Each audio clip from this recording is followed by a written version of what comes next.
Family doctor असतो की नाही, त्यांना आपल्या फॅमिलीची हिस्ट्री माहिती असते. या पद्धतीने यांना रोग होतात, यांच्याकडे हा प्रॉब्लेम आहे. तशी फॅमिली गॉडेस,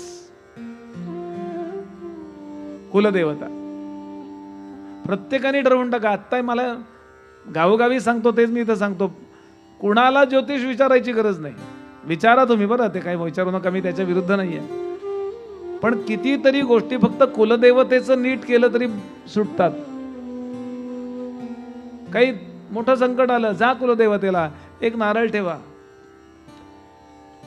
2 विड्याची पानं, 1 नारळ, त्या विड्याच्या पानावरती 1 नाणं, काय 10 रुपयाचं, 5-10 रुपयाचं, 1 सुपारी, त्याच्यावर हळद कुंकू व्हा आणि प्रार्थना करा, जगदंबे हे संकट आहे, आमच्याकडनं काही चुकलं असेल तर क्षमा कर आणि आमचं भलं कर.